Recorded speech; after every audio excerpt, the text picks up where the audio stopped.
exam twice.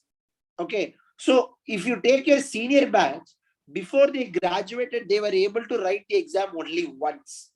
But with the latest changes in regulations, before you graduate, you can write the exam 4 times. Even after graduation also, you can continue to write the examination. It doesn't mean that you cannot write the exam after you graduate. Right.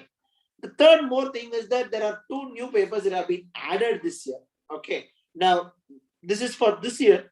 By the time when you are writing the exam in 2024, there may be extra few papers that are added. Now, one other thing that you need to understand is, I said you can write 2 papers, but it is not a compulsion that you need to write 2 papers in third year and 2 papers in final year. You can decide to skip the entire exam in third year and write the exam in final year if you want. If you want, you can give the exam 4 times. If you want, you can give the exam only once. Right? It's not mandatory. Okay? You are allowed to do it as and how you want. Okay? It is an option that is being given. Either 1 paper or 2 papers per year you can write. And finally, we will talk about the pattern changes and syllabus changes that has happened. Okay. Now for the first thing, with respect to syllabus. Sir, why are you talking about all these things when I am in the first year, sir? Let me put it in this way. Now, as an engineering grad, you will have 8 semesters. Each semester, you are going to have somewhere around 6 theory papers. Okay. So somewhere apart from the labs, you're going to have somewhere around approximately 48 papers of theory in your engineering graduate career. Not all 48 papers are there for the GATE examination. For the GATE examination, you have a maximum of 8 to 9 papers alone. And out of this 8 or 9 papers, 90% of the syllabus for GATE exam gets completed in your 5th semester.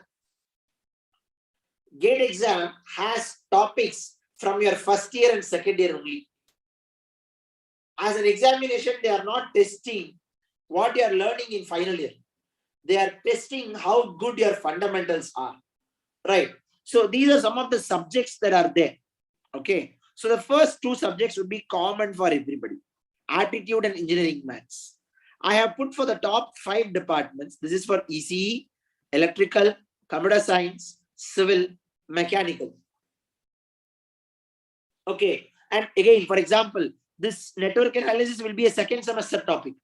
Engineering mathematics starts from 1st semester for all of you. For EEE students, network analysis will be 2nd semester. Computer science students, programming data structures will be 2nd semester. Civil students, engineering mechanics and strength of materials will be 2nd semester. Mechanical students, engineering mechanics will be 2nd semester. Okay. So basically right from your first year, I told you out of 48 papers, only 8 or 9 papers are going to be there. And some of those papers start from your 1st semester and 1st year itself. Okay. So as and when you are preparing for your college, you are expected to ensure that your preparation or should not happen only, let's say, when you are in final year. As and when you are preparing for these subjects in your college, make sure you understand the subjects well so that, okay, so that as a whole, your preparation is becoming wholesome. Right. Now, I told you there are 2 options. Okay. One is called as primary paper, another is called as secondary paper. So what do you mean by that, sir? The choice of primary paper is yours. The choice of primary paper as yours means, see, AR is architecture as primary paper, biomedical BM, CE civil, CS computer science, okay, ECE electrical, CH for chemical engineering, ES for environmental science, IN for instrumentation, mechanical, engineering sciences. So what you want to write as primary paper is basically your choice. After you've chosen a primary paper, you get a chance to write another paper called secondary paper, which is related. For chemical engineering students, the related paper will be engineering sciences. For architecture students, the related paper is civil engineering. For electrical students, the related paper is ECE. Like that, they give a choice if you want to write the related paper. Okay. You can skip it or you can write it. That's entirely up to you. Okay. Now, with respect to GATE, what are your options with respect to higher education and with respect to job? Okay. Now, as we were discussing, right after your BTech, what are the degrees you are eligible for? You can either go for an MTech, or you can go for an MS, or you can go for a PhD, doctorate, okay, or you can go for an MBA. Now, this may sound a bit confusing, sir. How come you are saying that right after my BTech, I can start my doctorate, sir? Okay. You can talk with your college faculty members, right? They will be able to tell you that right from 7th semester, right away, now IIT Madras and all the IITs have something called as the early doctoral program, which starts from 7th semester itself, where they will have an interview process held at the 7th semester of your BTech. And when you are doing good, you are offered admission at 7th semester itself. 8th semester, you finish in your NIT and directly go and start. Okay, after you finish your 7th semester, you start your doctorate by skipping doing MS and MTech. Okay. Now, again, another thing that you need to know is understand is what's the difference between an MTech program and MS program. Some of us will have an understanding that MS is what we do abroad, sir. MTech is what we do within the country, sir. No, it's not like that. It's not always like that. Okay. NIT AP has the MS program. IITs have MS program. IIITs have MS program. So what's the difference between an MS program and MTech program, sir? Both of them are like a 2-year program. Whereas your MS program will be more focused on the research work or project work. Whereas your MTech program would be more focused on your coursework. So this is the primary difference between doing an MTech program and an MS program. Okay. Now, if you want to do an MBA, that's an entirely different session that we are having after 11 o'clock. So, but these are the options that you have in terms of higher education after your BTech. Right. Now, in terms of your job opportunities, there are 65 plus public sector companies that recruit through this GATE examination. Okay. We will call them as PSUs, public sector undertakings. Okay. So how do these companies recruit, sir? They recruit by one among the 3 paths. Okay. The path 1 is what we refer to as the direct GATE score. Like how for your BTech admission, the admission was based solely on your JEE score. What you scored in 12th standard, how much you got in 10th standard, nothing else was considered. It was solely based on your JEE score. Similarly, for this PSUs, there are a lot of companies that recruit through path 1. That is, the admission will be solely based, not admission. The recruitment will be solely based on GATE score. Some companies will have a GATE score plus interview process also. Okay. How much you have got in your BTech, your 12th standard, your 10th standard, whether you had arrears, whether history of arrears were there, nothing would be considered. How good you are in GATE, right? And how good you are doing the interview. That's what is considered. So this is path 1. So what about path 2, sir? There are some companies like DRDO, ISRO. So ISRO and DRDO have their own exam. ISRO exam, DRDO exam, like that. Okay. Now, they offer a choice. Either you can write their technical exam, okay, or you can write GATE exam. One of these 2 can be done. But the interview is compulsory, irrespective of which way you are choosing, either the GATE exam way or you are choosing the technical exam by that particular company. Then you have state level companies. They say, for example, in Andhra Pradesh, you have the AP Genco exams. Okay, where that is for the electrical students. I'm just giving an example. Okay, the AP Genco exams recruits electrical engineer, electronic engineers, and mechanical engineers. Okay, through their own exam. They don't consider GATE score. They have their own exam. Okay, but the exam syllabus will be GATE syllabus. So this is how some of the companies directly see. Please don't confuse this recruitment with the campus placements that come into your campus. Okay, the campus placements are different. These what we are discussing now are different. What we are discussing now are public sector options. Okay, right. So what are the companies that recruit through GATE score? So I put up on your screen a list of few companies. Okay, now if you are having a doubt in terms of salary, and if you are thinking about, sir, I'm just not sure whether they'll be able to pay me as good as the private sector companies, salary will be a primary constraint for me to take a decision. Please understand, for example, I'm giving the last year's starting salary for at ONGC for people who are recruited through GATE. The starting salary for freshers was around 16 lakhs, 16. Okay. So in terms of salary component, also getting into a public sector company makes sense. Like, it is not necessary that government sector jobs are going to be less paying when you're comparing with the private sector jobs. Okay. So these are some of the public sector companies that recruit using GATE. So how the recruitment happens is that they put up what I can say, ads on the newspapers. Okay. So in the newspapers, you are supposed to have a look at the ads and then apply to the particular companies. Okay. And then the process starts. These are some of the ads that have come in the last year for a few of the public sector companies. Right. Now, there will be some doubts that you will have. Okay. Sir, let's say you are talking about a lot of public sector companies, sir. What are the public sector companies that are there specifically for my department?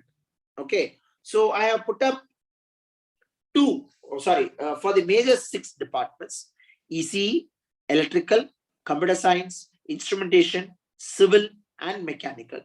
For chemical engineering students, there are 4 different public sector companies alone that directly recruit you. That is ONGC, IOCL, BPCL, and HPCL. These are the major, right? Because a majority of the students in chemical engineering write GATE to start their Iambs program. Okay. Now, if you are from any of the other departments, you can see, as I have listed, whether a particular company recruits for your department or not. Just have a look at the company names that are there for your department. This is one list.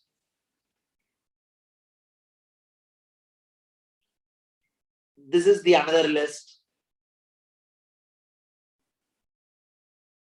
Just have a look at it. Of course, these lists will change year on year. By the year when you come to 3rd year or final year, these lists may be entirely different. But I'm just wanting to show you the amount of opportunities that you people have. Right. This is another list.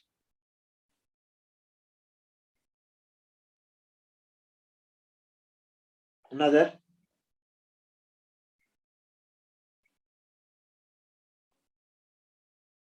Another one.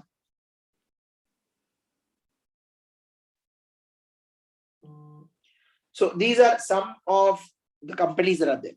So is it going to be only companies and MTech, sir? Is it going to be like that, sir? Absolutely not. You have options of doing research. Okay. I'm sorry. I'm sorry about that.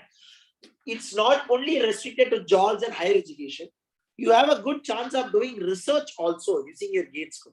Take, for example, the CSIR labs.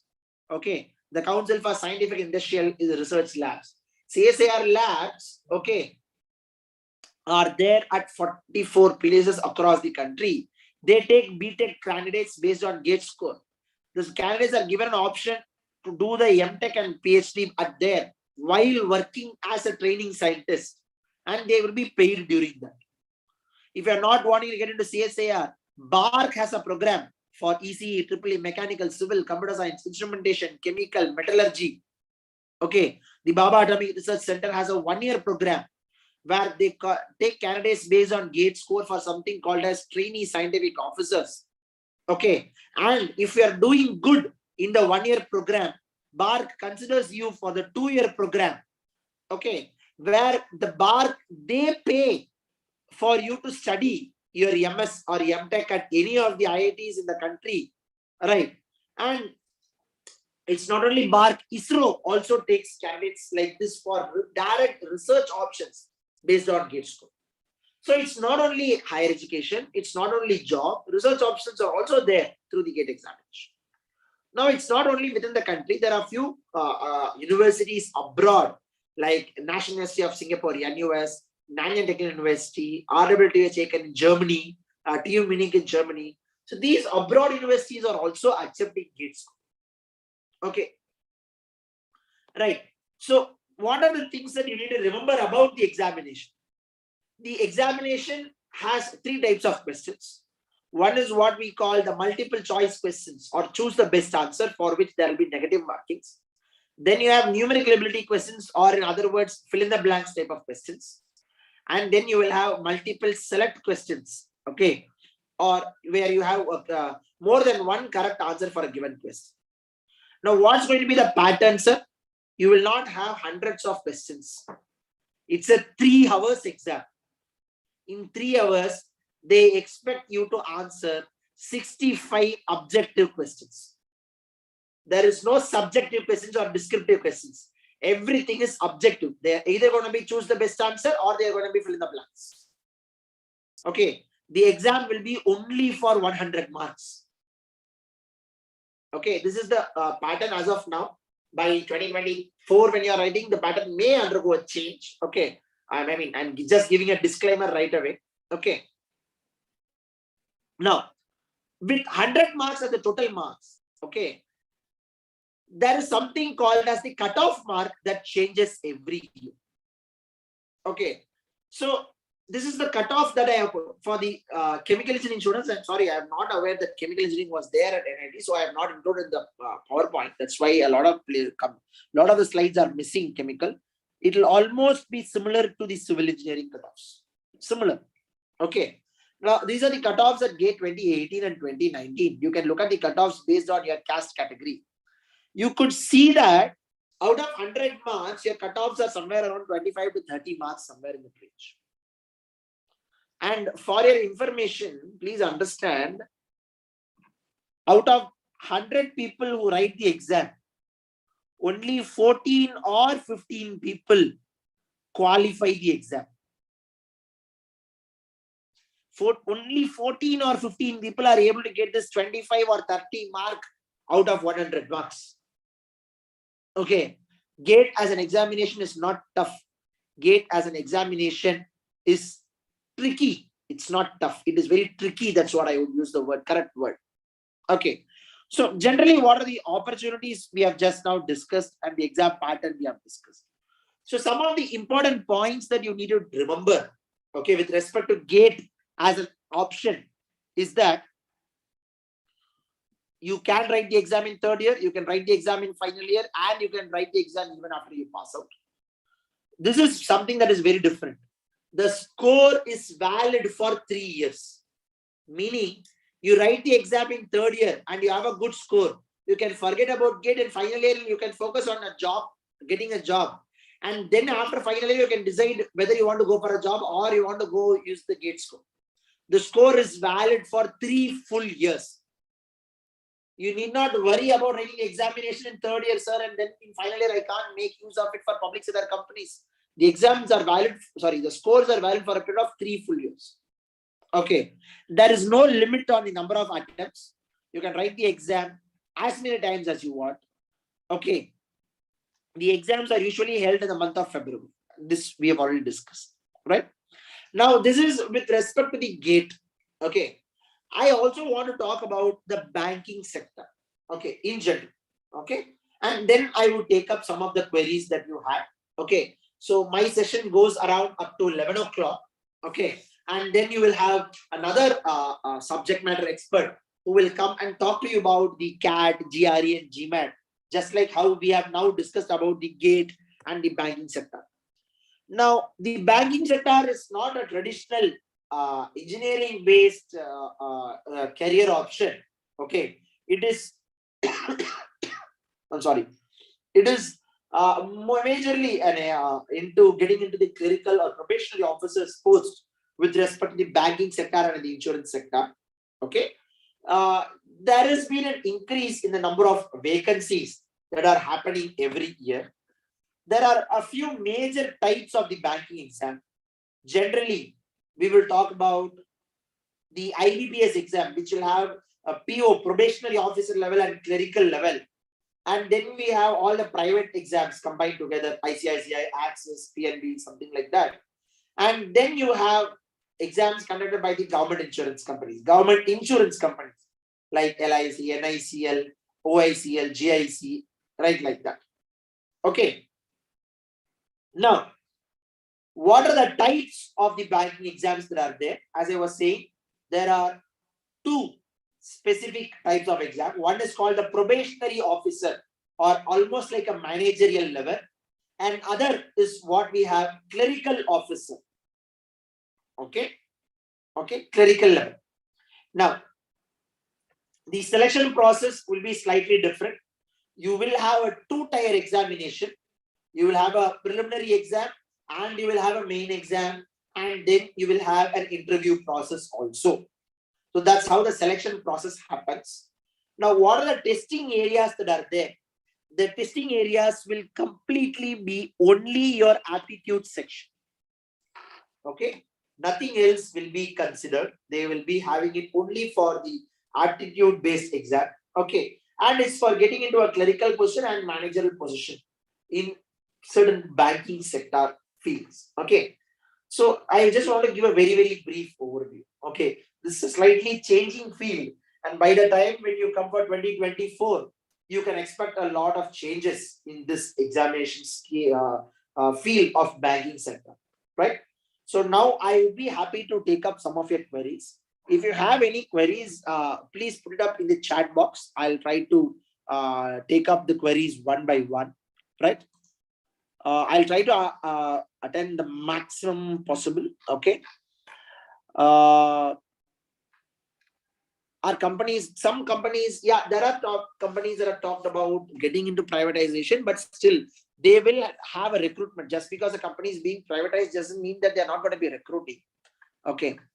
Let me ignore the fight or the other messaging thing that you're having between different departments.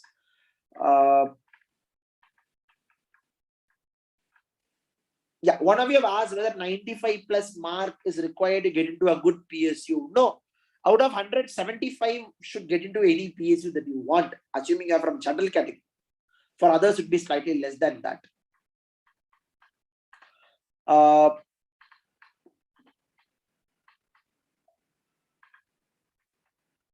EWS reservation is not there in the exam, but it is there in the admission process. Okay.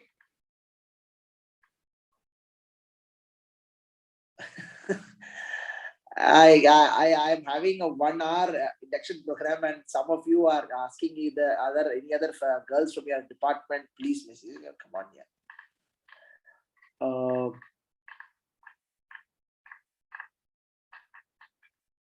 See, the cutoffs and everything will change year on year. That's why I'm not. See, the main idea of today's session was not to give you cutoff and make you run behind cutoffs. No, that was not the idea of this. That will never be the idea of NIT where you're studying. The idea was always to give you exposure that these are the options that are there. I am not going to discuss about the cutoffs.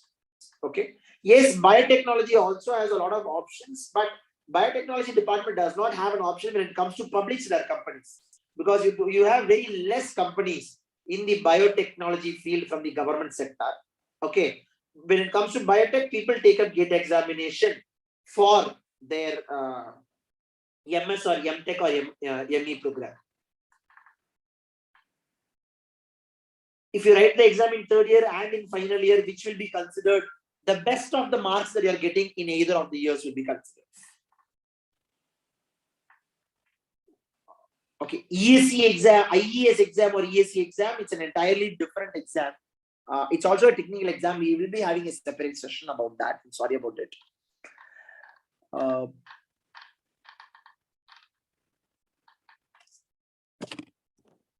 After MTech, if you want to do doctor, PhD, do you want to take up GATE? No, not required. Sir, if I am studying ECE department, can I give GATE examination computer science department? Yes, you can do that. Okay, the number of questions has already crossed somewhere around 250 questions. I don't think I'll be able to answer everyone. I'm just taking some random questions.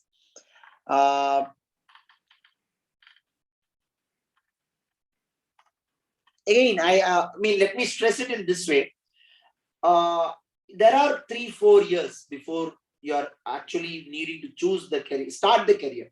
You have to choose the career earlier, but you will have to start the career only 3-4 years. At that time, there will be a lot of changes. So these cutoff, reservations, the process of recruitment, all those things would be, I hope they will be different in that point of time. So I'm sure NIT, AP, your college will take necessary actions, and at that, when you are entering a second year or when entering a third year, they will have a separate session for all of this individually.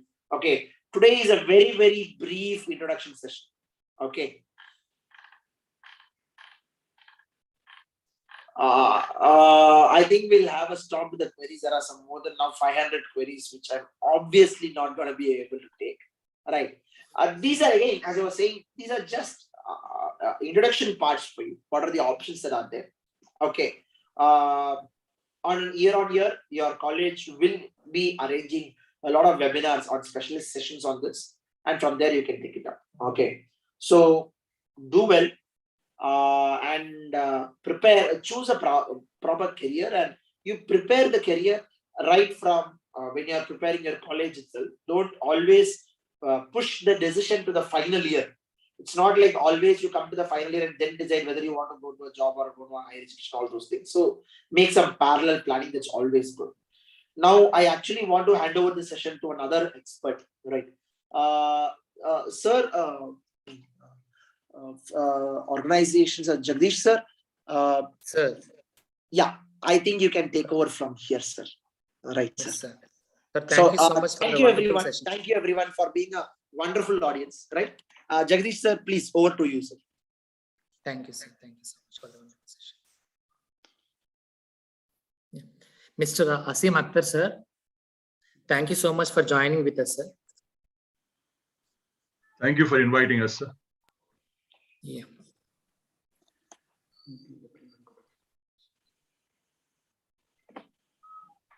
Mr. Asim Akhtar, sir, who is a teacher by choice, has been working with Time Science 2005.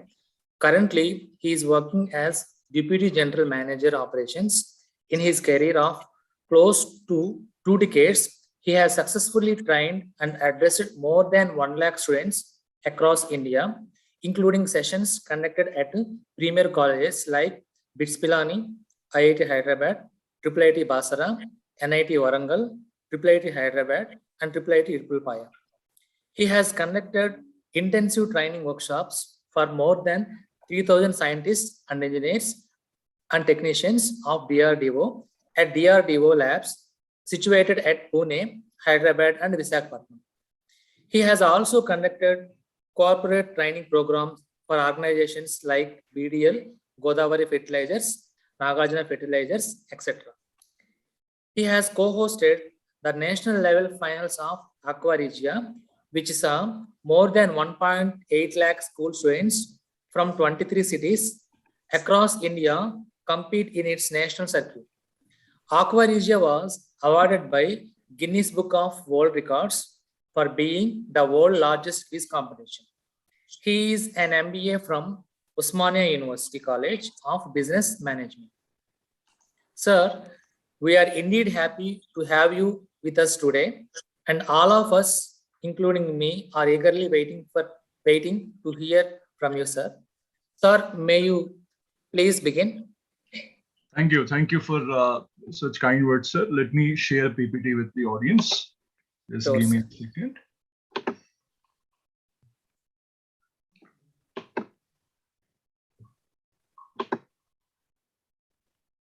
So if you can just let me know if my PPT is visible to everyone. Yes, sir, visible, sir. Thank you. Thank you for letting me know. Just a second. So good morning, everyone, and welcome to today's session, or this part of today's session. My colleague Murli sir has already taken you through a couple of options that you have. So I'll be taking you through a couple of more options that are available for you once you finish your engineering program. But before I get going, let me just reiterate what Murli sir was talking about a few minutes back. It's very important that you plan your career well in advance.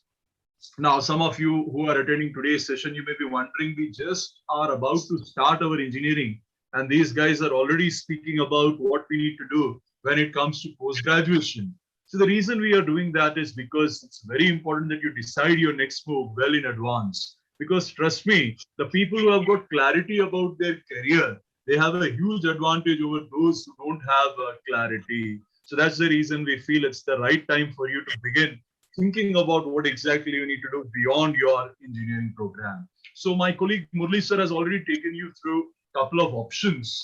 And now let me share with you the third option that is available once you finish your engineering program. So the option I want to start off with is pursuing MBA program. But the moment I say MBA, the first reaction I typically see in minds of students is they say, why MBA? I'm an engineer, I'm a BTech graduate, I'm a BE graduate. Why are you talking about MBA program for me? Now, let me share with you some reasons why MBA program becomes such an attractive option for an engineering graduate. So the first reason I want to highlight is it gives you wide career choices to choose from. You can basically make a career in any sector of your choice. For example, some of the students who are attending today's session, you may be interested in making a career in the field of IT. You may want to become a software professional. If you want to make a career in software industry or IT sector, MBA would help you in doing that. Especially when you do MBA from a premier business school of India, it will surely help you in doing that. A good role model in this regard is right now appearing on your screen. If you observe on your screen, you would see CEO of TCS. What does TCS stands for? Tata Consultancy Services. This happens to be, ladies and gentlemen, India's largest software company. In fact, not many of you may be aware of it. It is actually world's fastest growing IT company. Yes, we Indians have got world's fastest growing software company, TCS. And the current CEO of TCS is Mr. Rajesh Gopinathan.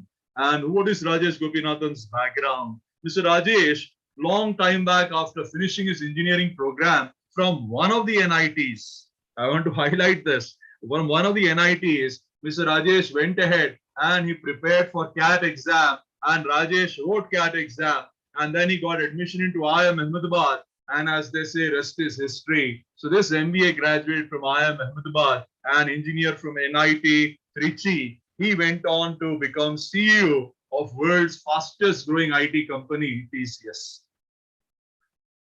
If you say, no, sir, I don't want to get into IT sector, I'm more interested in working for an investment bank. I want to work for companies like JP Morgan Chase or Goldman Sachs. That is also possible when you do MBA from a premier business school of India. Similarly, some of you may be interested in working for banks, right? That is also feasible when you do MBA from a premier business school of India. You may want to work in consultancy companies. Some of you may want to work for Deloitte. Some of you may want to work for companies like PricewaterhouseCoopers or Ernst & Young. That is also possible when you do MBA from a premier business school of India. Some of the mechanical engineering students, some of the electrical engineering students, you may want to get into your core sector but in managerial roles. That is also possible when you do MBA from a premier business school of India. Companies like L&T, for example, Adani Power Group, for example, right? Take Mahindra, for example, or Mahindra and Mahindra, the automobile company, they all hire managers from top business schools of India. So friends, the first advantage I want to highlight is once you do MBA program, you can basically make a career in any sector of your choice. The second reason why MBA today has become such a popular option is it gives you a fast track career path. It means your career will not grow at a slow pace. You will not have a very slow kind of a growth rate. You will see a rapid rise in your career as such. Now, people generally ask me, what do you mean by rapid rise in your career? See, what I'm trying to tell you is the growth rate, the pace at which your career grows would be a rapid pace. Just to give you an example of what exactly I mean by this, let me share with you one interesting graph. For instance, have a look on your screen.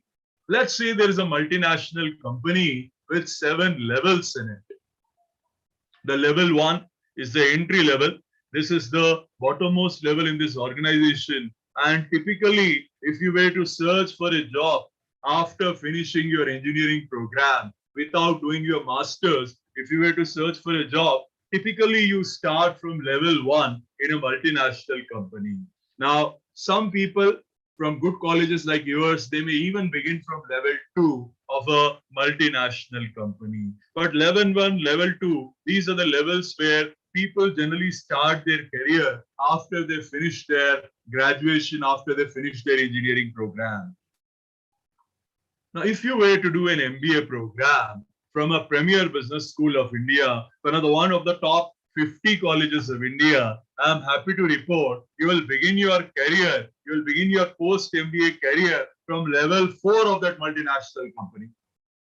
So instead of starting from level 1 with an MBA qualification from a premier business school, you can start your post-MBA career from level 4. That means you will become part of middle-level management of a multinational company. This kind of a head start in your career, this kind of a jump in your career is what enables you to reach the top hierarchy of a multinational company before you finish your career, before you get retirement. You will become part of senior management level of a multinational company. That's the reason, friends. People say MBA degree is actually a shortcut to getting enormous success in your career as such.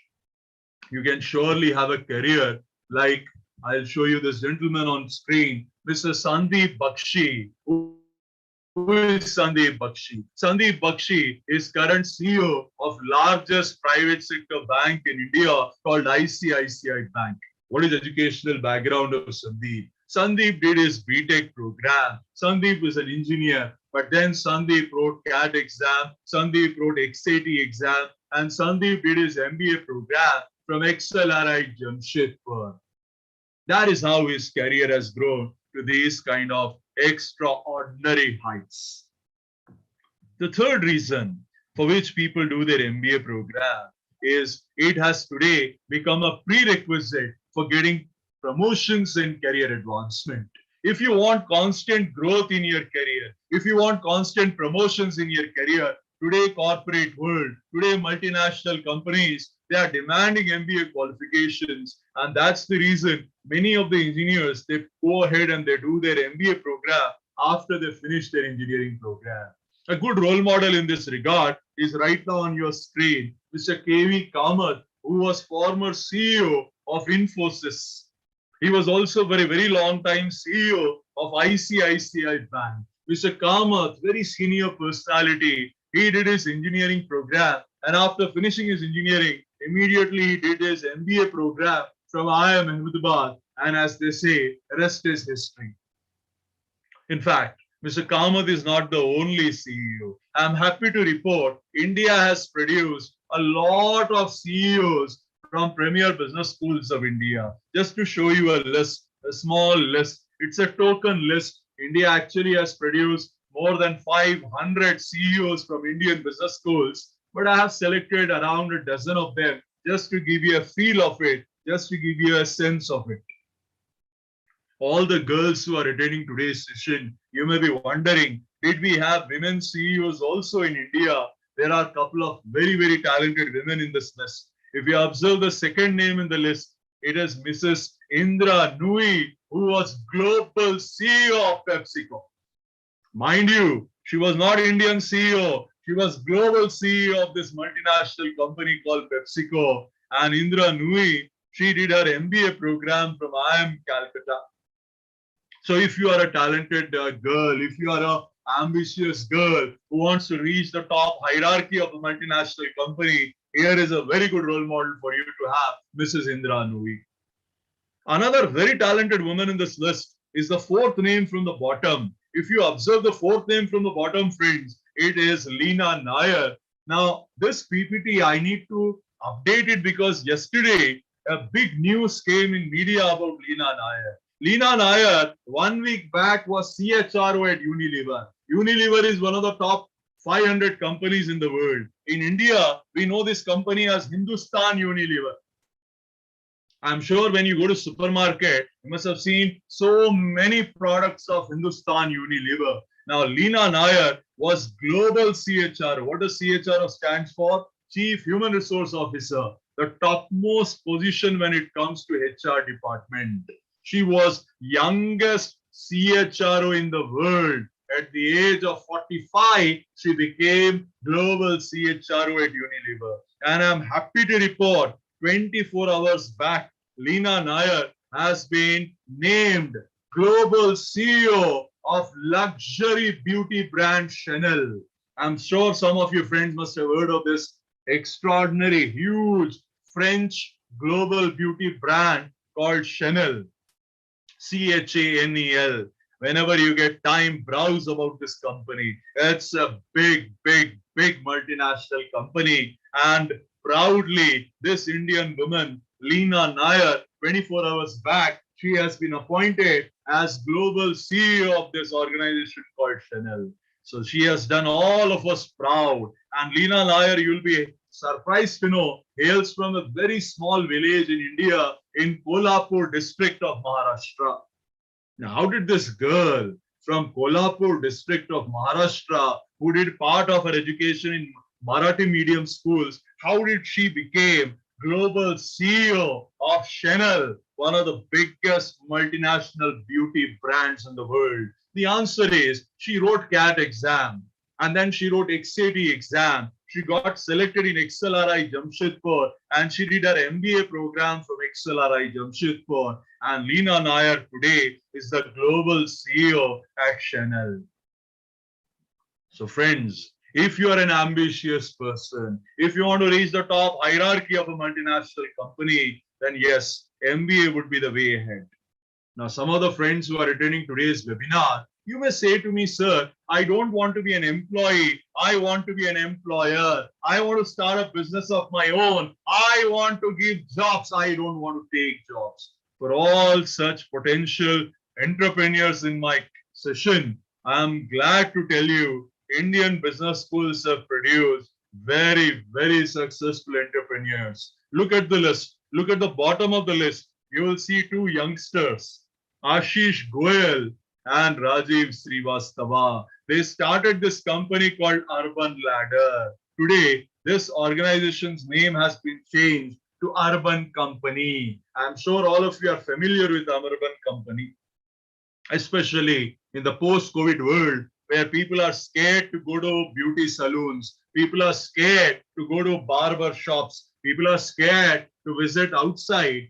This company is making crores and crores of rupees because they send their technicians, they send their professionals for your all these activities to your home. They provide you home service and they are making hundreds and hundreds of crores of rupees. So Ashish Goyal and Rajiv Srivastava, they wrote CAT exam. They got admission into Iambs Bangalore and they did their MBA program from Iambs Bangalore. Similarly, I'm sure all of you have heard of Big Basket. Recently, Tata Group, they have taken major chunk of shares of Big Basket. Now, Tata Group owns Big Basket at this moment. Now, Big Basket again was started by Iambs Bangalore alumnus. There was one more Iambs Ahmedabad alumnus who was also part of the team which started Big Basket. Similarly, there are so many other companies. For example, Quicker.com, for example, again started by Iambs alumnus. So, point I'm trying to make here is, if you are a budding entrepreneur, if you have a dream of becoming an employer and not being an employee, I'm glad to tell you, MBA from a premier business school of India will help you in realizing your goal. The final reason I want to highlight, friends, is if you are looking for a leadership role, if you are looking for a managerial role, You don't want to be a follower. You want to be a leader. You want to lead a team. Then I'm happy to tell you, MBA from a premier business school of India will help you getting that kind of a role. A good role model is there on your screen right now.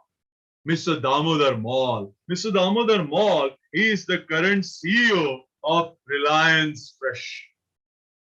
Mr. Damodar Mall, he did his BTech program and then he did his MBA program from Iambs Bangalore. So engineering plus MBA, that's the qualification of this gentleman. Now some people will get a doubt.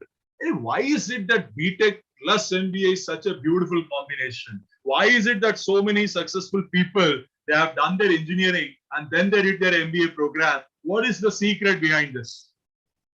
There's no secret. The answer is very simple. With engineering program, you gain technical exposure, you gain technical insight, you get insight into the engineering aspect of running a business.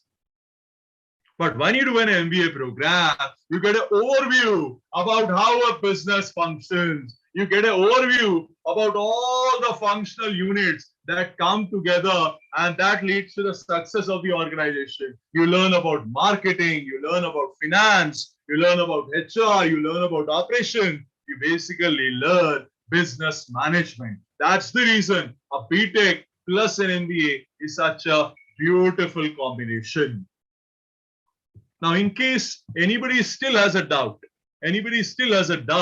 let me ask you this. If I ask you names of two persons who are perhaps the most successful engineers that India currently has produced, I'm sure the two names that will come to your mind about the most successful Indian engineers right now are there on your screen right now.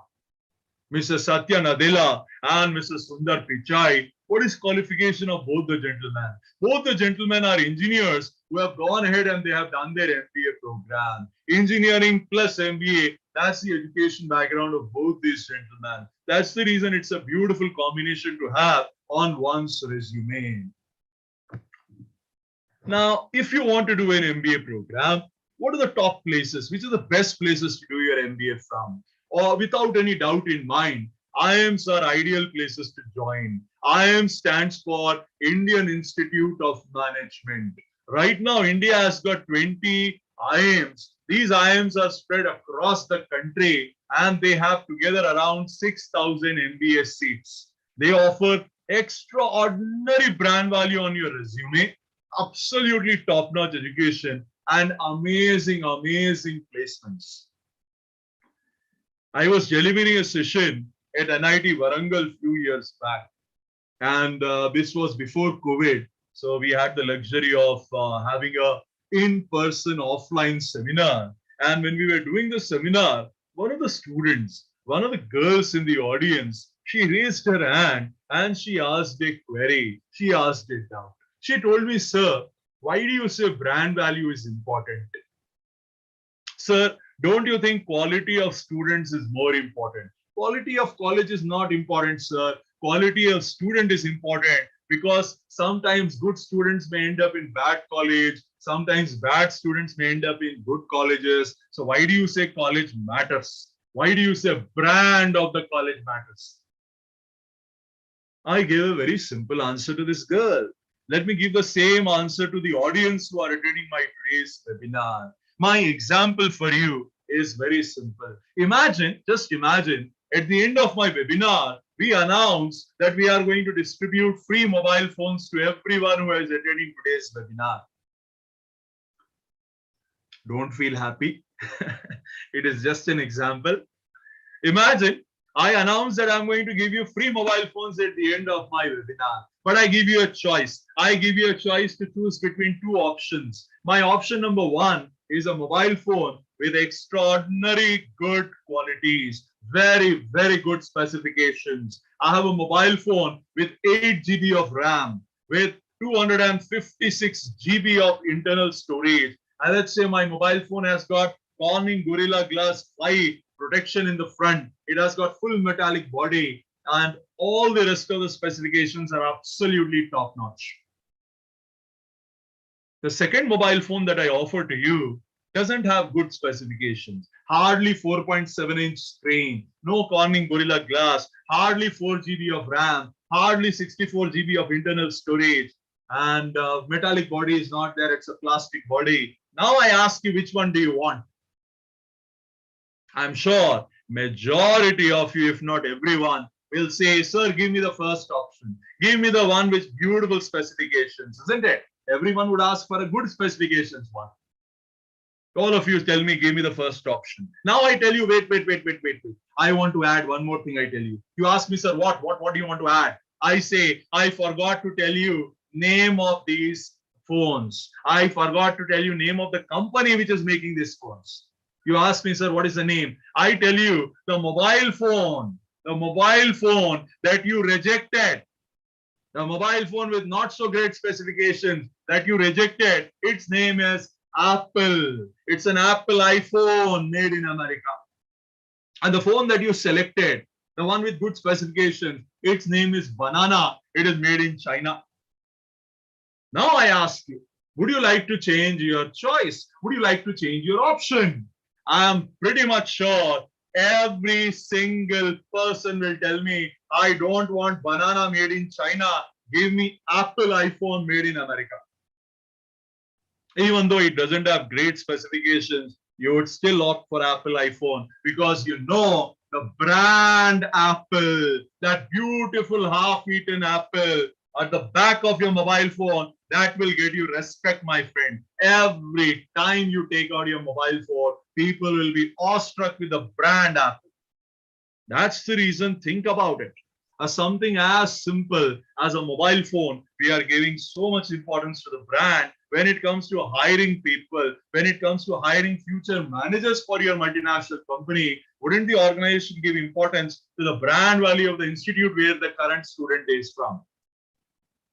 Now, you guys we have done a good job. You have done a pretty good job, and you guys are very lucky because you got admission in such a prestigious college. You are NIT student. Be proud of that. You have associated yourself with a very, very good brand, NIT. Wherever you go for the rest of your life, nobody will ask you, what do we mean by NIT? The moment any uncle, any aunt, any relative, any friend, anybody in your locality, anybody asks you or your parents, what is name of your college, and you proudly tell these 3 magical letters, NIT, it gets you respect. Same way, if you want to take it to the next level, then try to get into these beautiful institutions called Iambs. 3 magical letters, IIM. It can open up so many doors for you. That's the reason brand value matters, my friend. Now, what kind of salaries do we get? Because obviously everybody would be interested in placements. Everybody would like to have a very good job. Now have a look on your screen. These are this year's salary figures that students have secured on an average. These are average salary that students have secured in these Iambs and other top business schools. IIM Ahmedabad last year, they secured more than 26 lakhs per annum average salary. Per annum means yearly. IIM Bangalore, they secured almost 29 lakhs per annum average salary. That means almost 2.5 lakhs per month was the average salary that the students have secured. IIM Calcutta, 29 lakhs. IIM Lucknow, 26.3 lakhs. XLRI Jamshedpur, more than 25 lakhs. IIM Indore, 23.6 lakhs. Tata Institute of Social Sciences, which is based in Mumbai, 21.5 lakhs. SP Jain in Mumbai, 26.3 lakhs. IIT Bombay, yes, IIT is also very good places for MBA. IIT Bombay, average salary 21.9 lakhs. IIFT, 21 lakhs. FMS Delhi, 26 lakhs. So, top business schools of India, they offer enormous salaries. You get very good money, and that's the reason you can have very good standard of living if you were to do MBA from premier business schools of India. And these colleges, friends, they achieve 100% placements of their students. What is meaning of 100% placements? 100% placements means every single student of that college should get minimum 1 job. Some talented people may get 2 jobs, 3 jobs, 4 jobs, more than 4 jobs, depending on their talent, but minimum 1 job every student should get. That's the beauty of doing your MBA from premier business schools of India, the kind of salaries that you get, the kind of companies for which you work, the kind of designation that you get, the kind of work profile you get, and most importantly, the kind of future growth that you will see will be enormous, friends. That's the beauty of doing MBA from a premier business school of India. Now the question is, how do we do an MBA program in India? See, the first step will be you have to write entrance exams. The most important exam would be CAT, Common Admission Test. But apart from CAT, you can also write XAT exam, which will get you admission into XLRI and some of the other premier colleges in India. You can write SNAP exam, that will get you admission into Symbiosis group of business schools. You can write NMAT exam, which will get you admission into Narsi Monji Institute of Management Studies and some of the other premier colleges of India. You write these exams. Once you have written these exams, if you do well in these exams, colleges will invite you for the second step of selection process, which includes group discussion in some cases, essay writing in some cases, and of course, personal interviews. And if you do well there also, you will get final admission into colleges. Now, what is the tentative timeline? See, the registration process for these exams will begin in August. So August in your final year, when you are in final year of your engineering, in the month of August, when you are in 4th year, first semester, that is when the notification of CAT will come out and you can fill up CAT form. CAT exam will take place in November. SNAP exam happens in December and January. XAT exam will happen in January. And the results of these exams will be in January. If you do well, colleges will invite you for interviews, which will take place from February to April. The final results will be out in May, and your MBA classes will begin from June, July onwards. The good news is you can write CAT exam when you are in final year of your engineering. Now, what kind of an exam is CAT? See, CAT is a computer-based exam. It means the examination will be administered on a computer. You just have to mark the answers on the computer. They will provide you with a rough paper and a pen for doing your working. Only thing is the answer marking has to be done on a computer. This exam is conducted by Iambs. But the reason it is most important exam for MBA aspirants in India is because if I write names of top 100 business schools in India, around 70 of them will be accepting CAT scores. I mean, use common sense. If around 70 out of top 100 business schools are accepting CAT scores, by default, it will become the most important exam for any MBA aspirant to write in India. This is why you must surely consider CAT exam if you are planning to do MBA. Now, as I said earlier, the eligibility criteria for CAT exam is very simple. People who belong to general category or AWS category or OBC NC category, they require minimum 50% marks in their graduation. People who belong to SC, ST or differently abled categories, they require minimum 45% in their graduation. And as I said earlier, final year students can write CAT exam. So ideally speaking, the kind of exam this is, you can begin your preparation for CAT exam when you are in 3rd year of engineering. Once you are in 3rd year, once you enter into your 3rd year of engineering, you can begin your preparation for CAT exam and you can appear for CAT exam when you are in 4th year of your engineering program. So I'm assuming you people will graduate in 2025. So if you graduate in 2025, you are eligible to write CAT exam in 2024. I repeat, you can write CAT exam in 2024 November and you can begin your preparation for CAT somewhere in 2023, March, April. You can begin your preparation for CAT exam then. That means 1 year before the exam, you can start your preparation. Now, as far as this exam is concerned, the pattern is very simple. This is this year's pattern, CAT 21 pattern. This was a 2-hour examination and there were 66 questions in CAT. 2-hour exam and 66 questions. There are 3 sections in CAT. The first section is English. English section. They call it verbal ability and reading comprehension. 24 questions appeared and they gave 40 minutes time to do this. There is sectional time limit in CAT. Every section 40 minutes. So English, 24 questions and 40 minutes. Good news is, this is not a difficult section because majority of the questions in CAT appear from reading comprehension. If you remember a couple of years back, when you were writing your board exam for 10th class, you have done reading comprehension, a passage followed by questions. That is the major chunk of questions that come in English section in CAT exam. So 24 questions appeared from English and they gave 40 minutes of time to do this.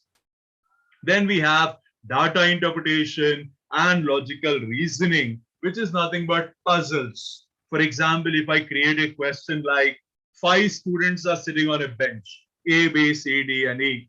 A is not sitting next to B, C is sitting 2 places away from D, etc. You have to arrange them in order. These kind of puzzles. 20 questions appeared and they gave 40 minutes of time to do this. Finally, quantitative ability, QA, which is nothing but mathematics, maths, mathematics, 22 questions and 40 minutes. So totally 66 questions in 2 hours. Mind you, mathematics will be school level mathematics. 7th class, 8th class, 9th class, 10th class mathematics will be there in CAT. Of course, the difficulty level will not be the same as what you did in school. It will be slightly higher than that. But the concepts will be based on school level maths. This is pattern of CAT exam. And remember, 2 types of questions appear in CAT. Multiple choice questions where 4 options are given to you, and non-multiple choice questions where options are not provided. You have to solve the question and you have to mark the final answer. You have to type your final value. Multiple choice questions, if you get it right, 3 marks are given. If you get it wrong, -1 is awarded. Non-multiple choice questions, if you get it right, 3 marks. If you get it wrong, 0 marks. This is pattern of CAT exam. Friends, the final thing I want to highlight about CAT is, this is not a difficult exam, but for those people who prepare well for this exam, if you are well prepared, then this is not a difficult exam for you at all. So people who will start their preparation in 3rd year of engineering, they will find this exam very comfortable to deal with when they are appearing for this exam, when they come to final year of their engineering program. So this is the first option I wanted to cover. This is the option of doing MBA in India from a premier business school of India. Now, let's talk about the other option. The other option I want to speak about is going abroad for your masters. Now, if you are planning to go abroad for pursuing your MBA program or pursuing your MS program after you finish engineering, what are the advantages of that?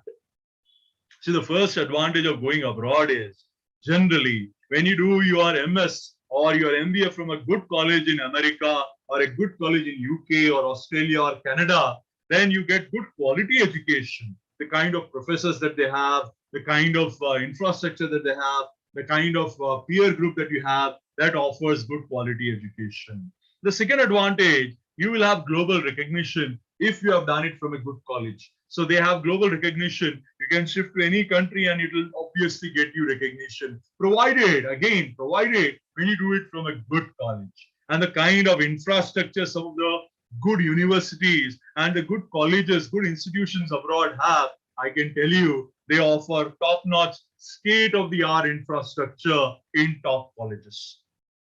Finally, when you do your masters from abroad, it gives you a good opportunity to relocate and settle abroad. Some of the friends may be interested in shifting to America permanently. If you want to stay in America, if you want to basically take up citizenship of America or citizenship of Canada and you want to relocate, this will be an easy way of relocation to any country of your choice. If you do masters from a particular country, you will get a little bit of preference in becoming an immigrant in that particular country as such. So that's the reason some people, they prefer to do this way as such. But mind you, all this will happen.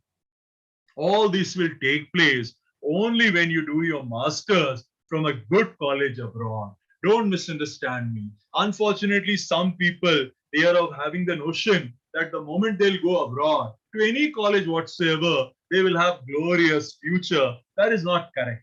There are blacklisted colleges abroad. There are absolutely garbage kind of colleges also abroad. And it doesn't make sense to study in those kind of colleges. You only go abroad and do your masters only and only if you get admission into some of the good colleges abroad. Only then it makes sense for you to pursue education from abroad. Now, if you want to go abroad and get admission into good colleges abroad, then you have to do well in the exams that you need to write. So what are the exams that you need to write if you want to go abroad? See, if you are planning to do MS, if anybody wants to do MS from America after finishing engineering, then you need to appear for this exam called GRE, Graduate Record Exam. Now, as far as GRE exam is concerned, you can write it any time in a year, and there will be so many dates available. You can book the exam and you can write the exam. And this examination is again a computer-based exam. And this examination, broadly speaking, will have three areas. You will have verbal reasoning. Two sections of verbal reasoning will be there. See, verbal reasoning basically means English and critical reasoning. Two sections of verbal reasoning will be there. Every section will have 20 questions in it. So 20 into 2, totally 40 questions will appear from verbal reasoning. And for verbal reasoning, they give you 30 minutes. Every section will have 30 minutes of verbal reasoning.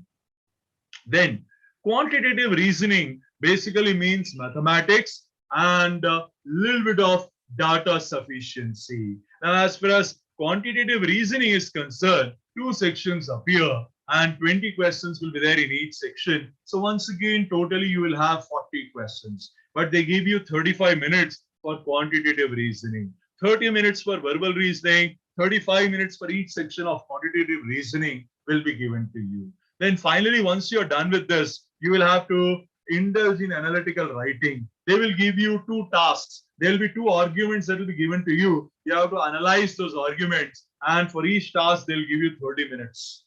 So this is your GRE exam. And as far as GRE exam goes, every section maximum score you can get is 170, and the minimum score you can get is 130. That's the beauty about GRE. They are kind-hearted people. They don't give you 0 in GRE.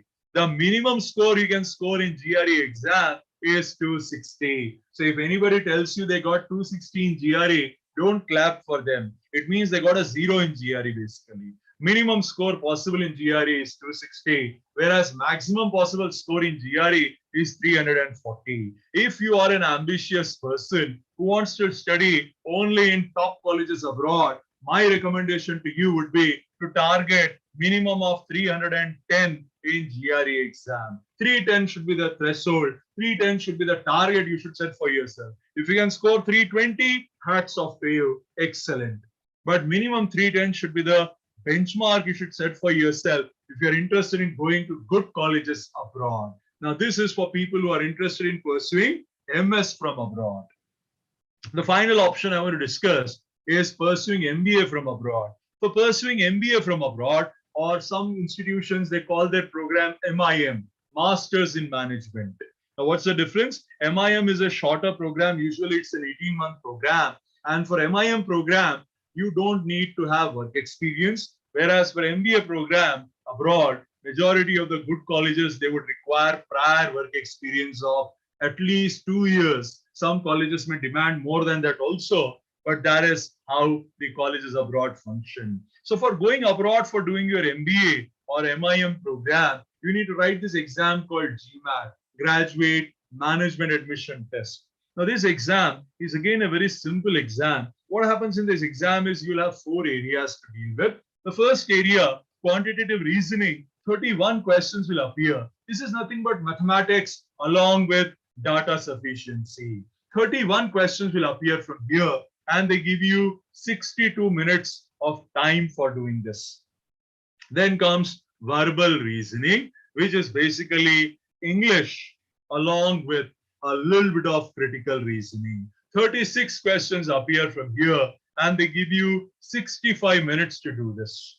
Third section has been recently introduced. When I say recently, a few years back, called integrated reasoning. 12 questions appear from here. Integrated reasoning basically is data interpretation. They'll give you graphs, they'll give you bar charts. You have to analyze the data and answer questions. Only 12 questions will appear from here, and the duration will be half an hour. Finally, you will have analytical writing assessment, popularly known as AWA round, where only one single question will be there. They'll present an argument to you in form of a passage. You need to read that argument. You need to understand that argument, and then you have to analyze that argument. According to you, does that argument bear any merit? What is your take on that argument? And if you don't agree with it, why you don't agree with it? Give reasons, justification why it is not appropriate. So basically, analyzing an argument is what you will do in analytical writing assessment. One task will be there, and half an hour time will be given to you. They will be asking you to write your analysis on a notepad, online, of course, and you'll be submitting your scores. Remember, the Gmat scores range from 200. The minimum score you can get in Gmat is again 200. So once again, if somebody says they got 200, don't say congratulations. It means they scored the minimum possible marks. It's like scoring 0 in Gmat. Whereas the maximum possible score that you have in Gmat exam is 800.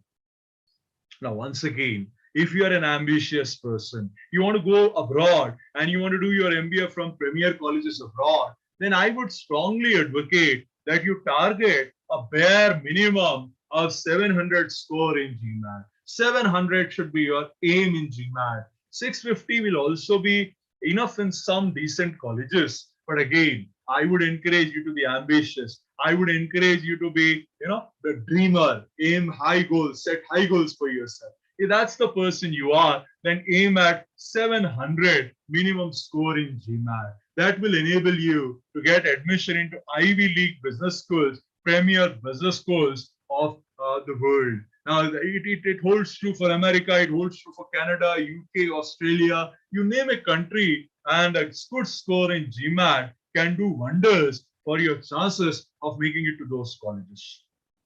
One last point that I want to add out here is every option I have shared has got merits and demerits. What is important is you do a little bit of soul searching and figure out what is of interest to you. How to figure it out? You have time.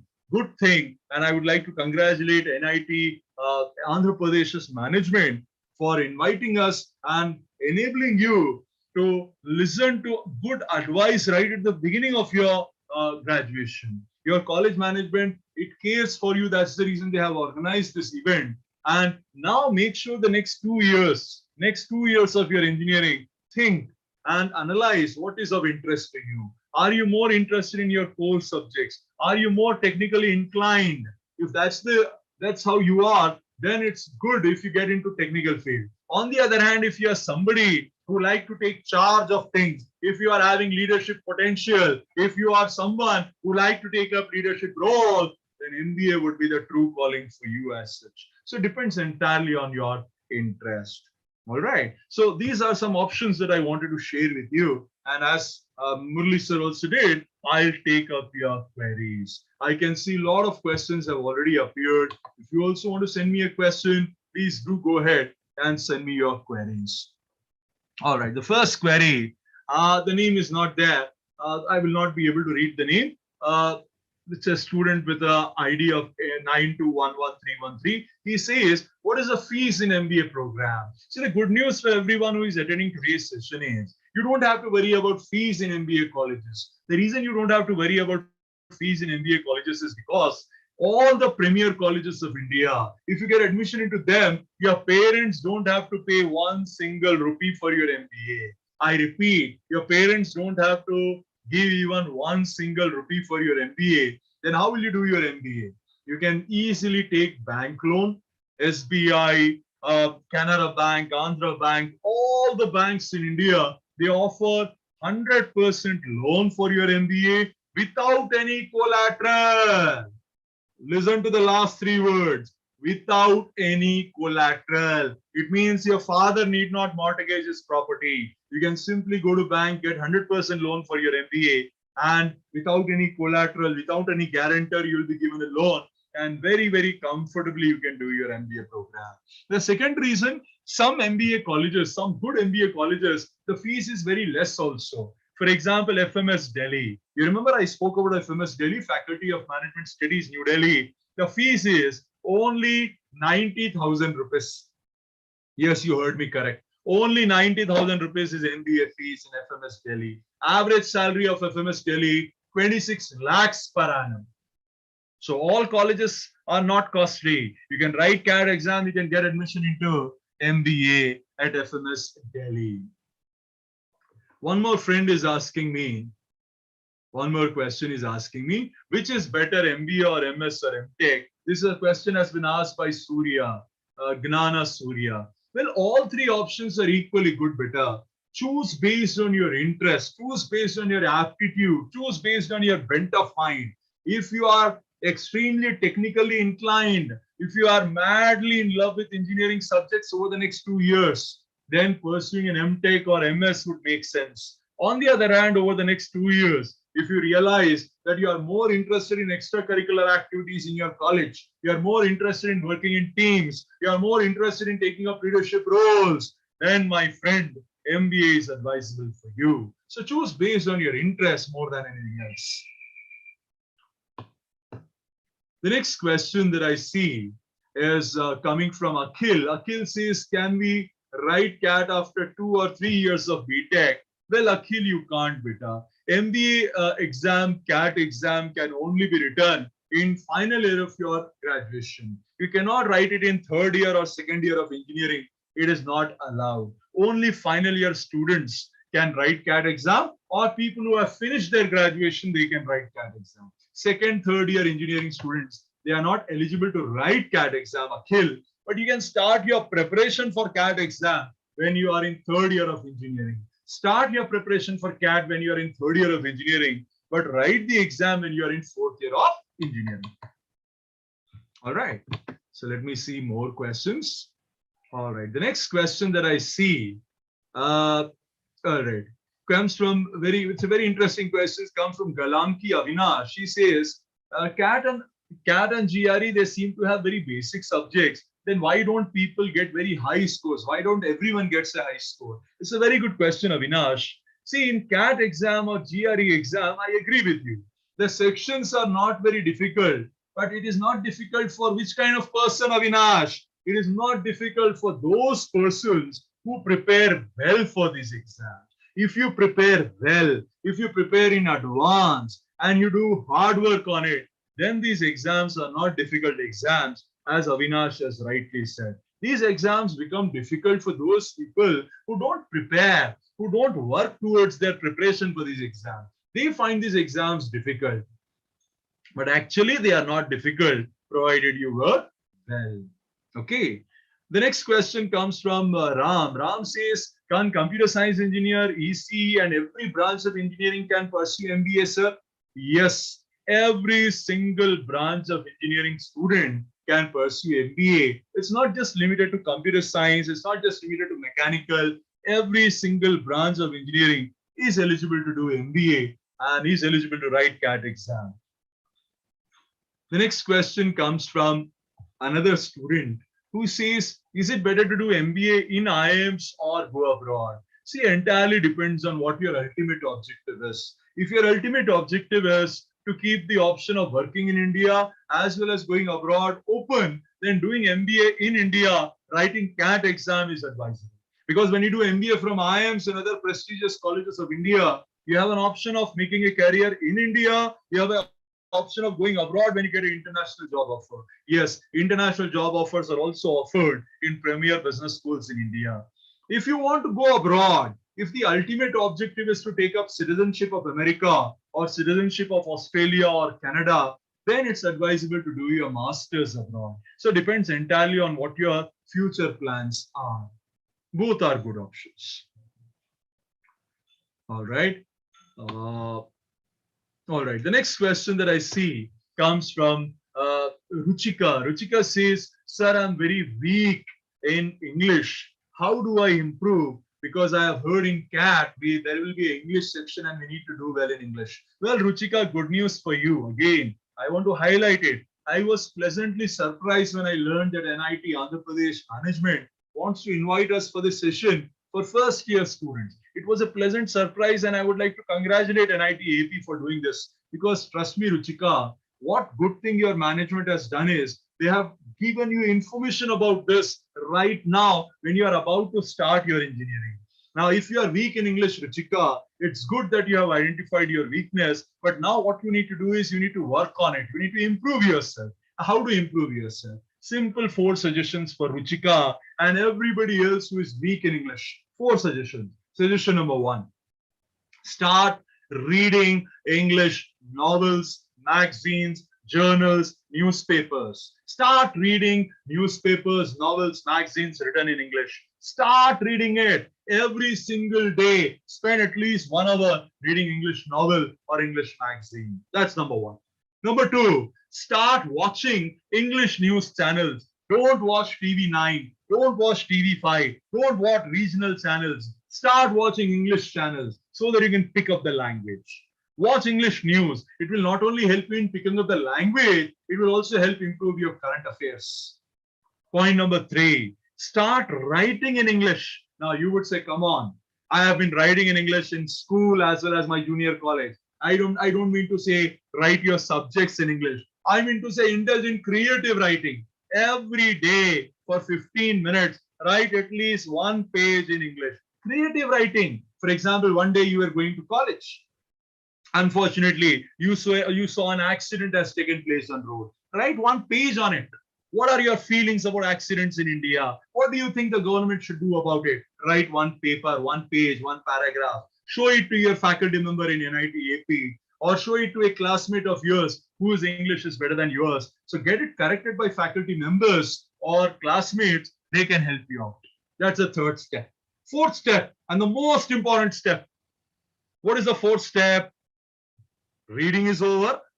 Now, writing is over. Listening is over. What's the last thing? Speaking. Every day. Make it a point to speak to your friends, speak to your faculty members only and only in English, so that the fluency of your language improves. If you do these 4 things, Ruchika, trust me, for the next 2 years, when you come to the 3rd year of engineering and you begin your preparation for CAT, it will become very comfortable for you. So do these 4 things for the next 2 years without fail.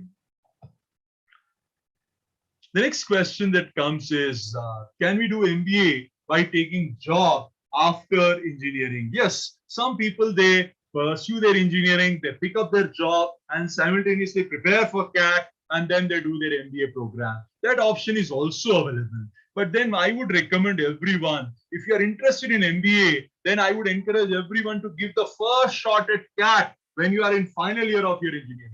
Now, why do I say this? I say this because when you are a student, you will have more free time to prepare for CAT.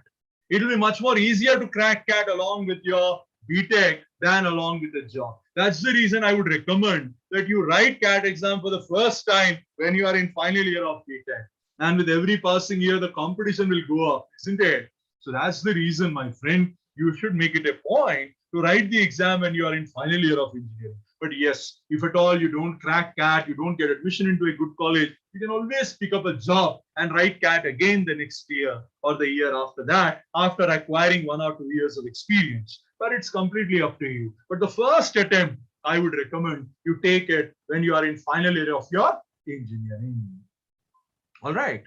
Now, the next question that comes, the final question, in fact, we are running out of time, I guess. So let me take one more question. One more question that I want to take up comes from Satish. Satish says, sir, how do I work on my basic concepts in engineering? See, the basic way of working on your concepts in engineering, and it's a good question, whether you want to do MTech, whether you want to do MBA, I mean, whatever you want to do in life, make sure you have conceptual clarity. You can gain conceptual clarity in engineering by actually participating in your classes in engineering. Don't be a silent spectator in classes. Have a dialogue with your professors. You are lucky. You have got admission into such a marvelous college, NIT Andhra Pradesh. You are getting access to some of the best professors in India, if not the world. Now you are getting access to such fabulous professors. Please take their blessings. Take blessings of your teachers by asking doubts, by asking queries. When the lecture is being taught, Ask questions, interact with them, don't hesitate. The more you interact, the more doubts you ask, more knowledge you will gain. See, teachers, they are like candles. They give so much light around them. So please take their blessings and interact with them. Second, go to your labs regularly. Gain practical exposure. Don't limit yourself only to the theoretical concepts. Visit various labs, mechanical lab, electrical lab, computer science lab. Visit labs and gain practical exposure also. And finally, don't only depend on model papers and guides. Listen to me.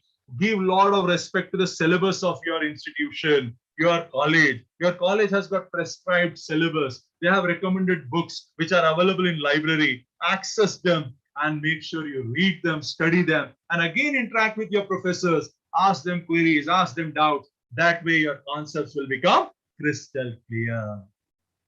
All right. One last question comes from Subhash. Subhash says, sir, what is the average salary one can get when we do MBA from top colleges? I think, Subhash, you joined a little late. I have already covered it, but let me again reiterate. If you do MBA from premier business schools in India, if you write CAT exam and you do MBA from premier business schools of India, then my friend, you can get on average 20 to 30 lakhs per annum comfortably. 20 to 30 lakhs is the range of average salary that you can expect when you do MBA from premier colleges in India. All right. So friends, I guess we are completely running out of time. It was absolute pleasure interacting with you. And I hope you people have also gained from this session. But friends, be ambitious. As my role model, a person that I absolutely love and cherish, Mr. APJ Abdul Kalam. Kalam Saab used to always say, set big goals for yourself, friends. Set big goals for yourself. Aim at the sky, right? Set big goals for yourself. Whatever you choose to do in life, whether you want to do MTech, whether you want to do MS, whether you want to do MBA, whether you want to grow in India, you want to go abroad, you want to work in bank, whatever you want to do, only parting message is what Kalam Saab used to say to youngsters. Set big goals for yourself. You want to do MTech? Do it from IITs. You want to do MBA? Do it from Iambs. If you want to work in a bank, try to get into State Bank of India. So set big goals for yourself, and I'm sure you will get enormous success in your career, friends. So friends, with this, I have come to the end of my session. I wish everybody all the best for their future, and I request our professor from NIT AP to take over. Sir, if you can take over the proceedings. All the best, friends. Thank you, sir. Thank you so much for the wonderful session. Thank you, sir, for inviting us. Thank you, sir. Dear students, please join the afternoon session as per the schedule. Thank you all.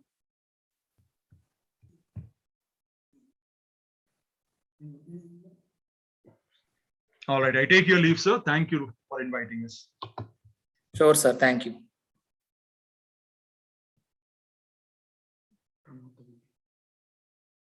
Turned off.